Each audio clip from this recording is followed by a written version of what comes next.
Oh, well, good morning and welcome to another little video. I'm going to make this one as clear as I can.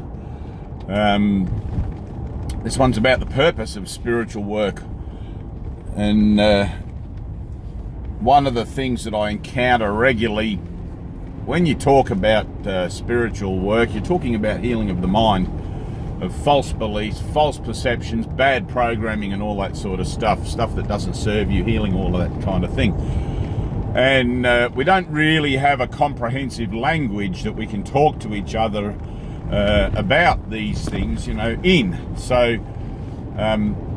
one of the things I find is that it's very helpful to use words that are commonplace, like God and Jesus and love and unconditional love and forgiveness.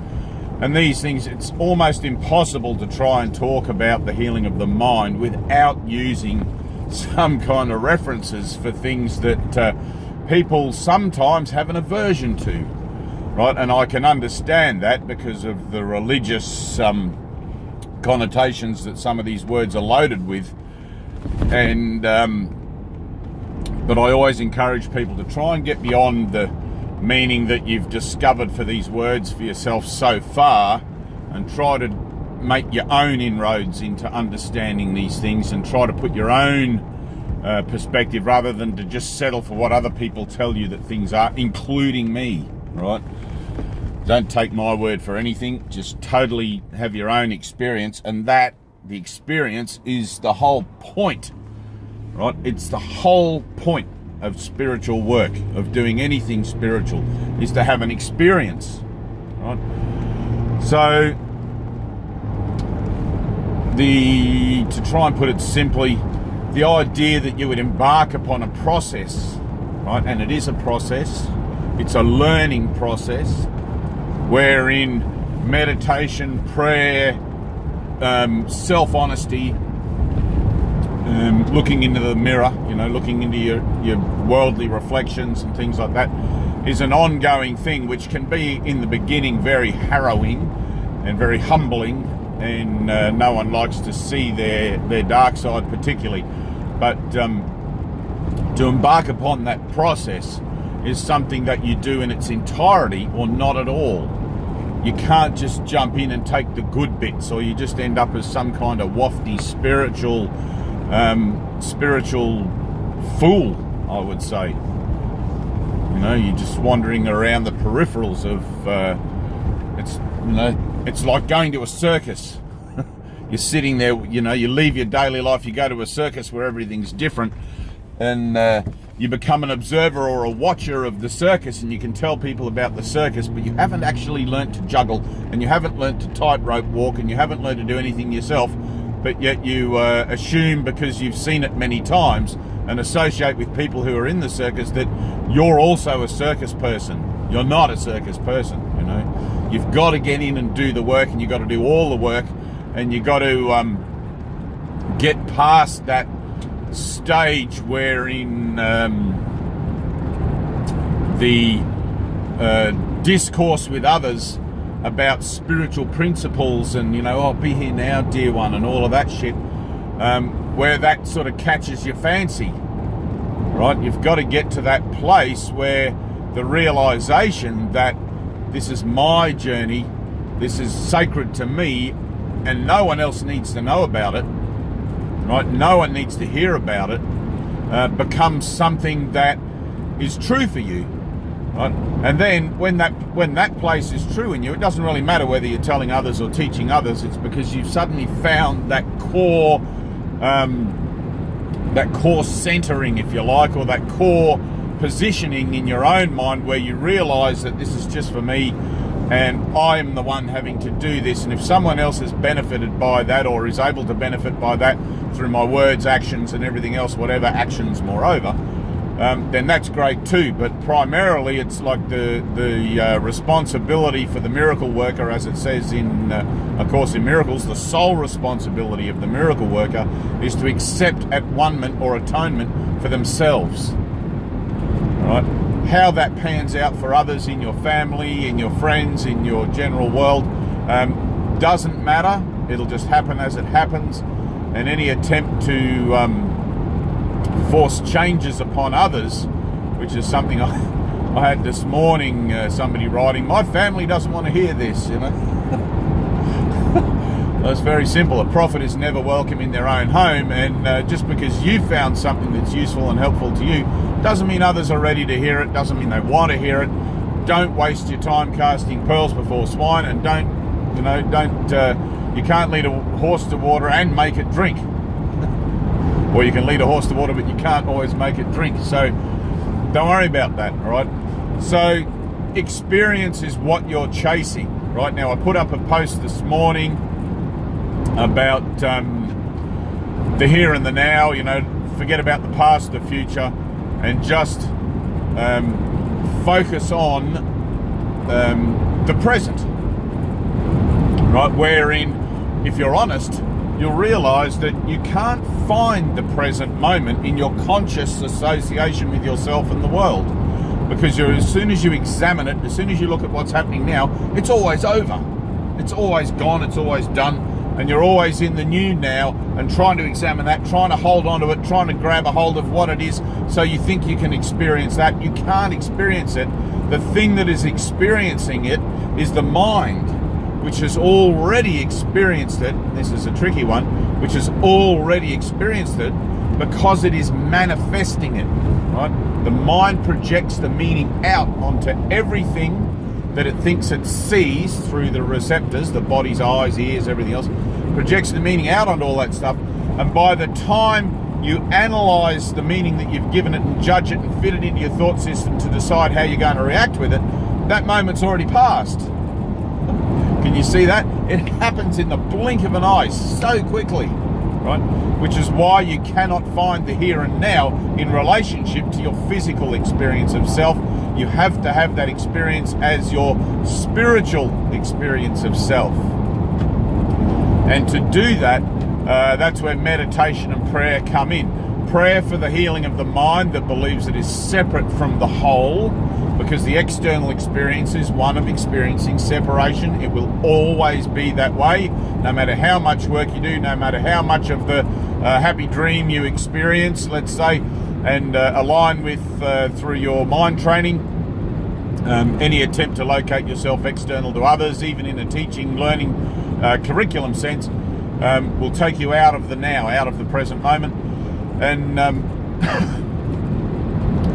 the idea then that through that prayer, the healing of the mind that believes it is separate from the whole, and meditation will take you then on an internal journey where you sit quietly with your eyes closed, more than likely with your eyes closed, and sit with your own thinking. Right now, in your own thinking, if you sit quietly and try to hold your focus on, let's say, I'm not a big fan of the idea of the third eye, but if you try to, let's say, when you close your eyes, imagine yourself as being here somewhere, or your conscious self as sort of being in the forefront of your imaginative sense of self. That's a good place to start. All right, now what you'll find happens is thoughts that come of the past and the future and other things, peripheral stuff, tries to distract you, right? Tries to call you out of that place so that you don't get any sense of actually sitting there and holding yourself accountable in that central place, right? And it'd be like, oh, something, I heard somebody in the other room, and boom, before you know it, you're gone, you're distracted. Or, oh, a cup of tea would be nice, boom, gone, right? So meditation is a way then of practicing to tune out to your other thoughts, tune out firstly to the external world, what seems to be going on that you hear in the ears and might feel a fly land on you. Tune out to all that, which takes a bit of practice, right? You have to go deeply within. And then tune out to your temporal thinking, that ego voice in there that constantly distracts you from sitting here quietly. Now, when you eventually get to the point where you're sitting here quietly in your, let's say, third eye area, and it's not a real eye. Somebody once wrote to me, is there a real eye there? It's not a real eye, it's a perceptual eye. It's a way of seeing, a way of perceiving. All right, but when you sit there in that place in your own mind and hold your focus there, you'll realize that before too long, right, without too much practice, that your thoughts don't come from there. And you can ask yourself, where are my thoughts coming from? And you'll attempt to find the source of your thinking, right? When you attempt to find the source of your thinking, you'll realize there is no source of your thinking in your conscious mind, right? It's like the lights are on, but nobody's home. Someone's driving the car, but there's no one in the driver's seat. And that'll be a little bit disturbing at first. You'll be like, well, where the fuck are all my thoughts coming from? And as you practice more and more to stay in that quiet place here, and then let go of the need to ask such questions, right? Ask those questions initially, get it out of your system. But as you begin to let go of asking questions, as you begin to let go of the need to try and validate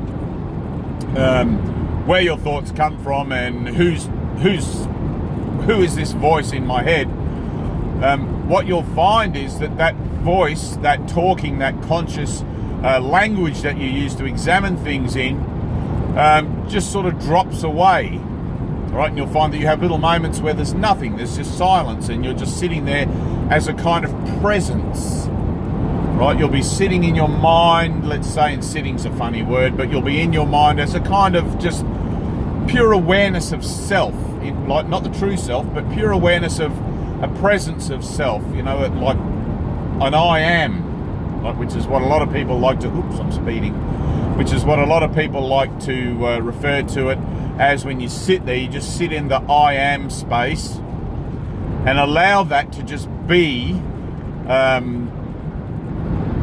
vibration or a place or a what would you call it, a presence within you, right? Now, as you perfect that, as you refuse, and you must refuse, as you refuse to react and buy into the chit-chatter of your mind and stay in that I am place, it doesn't take long before you'll realize that something's happening there. Right now, it's very, very hard for me to explain this something happening. There's kind of like a little click or a little jump or a little movement in the mind that happens there when you're able to hold that space for a moment. Right? When I say a moment, maybe 30 seconds, a minute. Right? And at first you'll be lucky to hold it for 1 second. It takes practice, and it can take years of practice, but if you don't start now, you know, like the evolutionary leap that's available to you will go wasted, and you'll find yourself back in another lifetime wondering what the hell the point of life, the universe and everything is all over again. Right? So sit in that place and allow that little moment to happen. Right? That little moment is, for want of better words, the opening of an inner door, the opening of a portal, something activating in you that will then, and you may react to it at first with shock, you know, but and like surprise and whatever, and then you'll find that you have, beyond that little movement, and almost simultaneous with that little movement, is this kind of sucking. It's the only way I can put it. This kind of whoosh, and then light. You'll find yourself in pure light, right? Without your body, without any physical reference, just as mind, as spirit, one with everything, and whole and perfect as you were created as spirit, you know. And because the ego mind is of the forgetting and cannot experience that directly, you'll then pop back into this realm with that experience intact, however brief it is or however long it might be. If you don't examine it, it'll be longer, I guarantee you. Not that time has a meaning in that experience, but your sense of being able to understand it will be better served if you can not examine it and not judge it.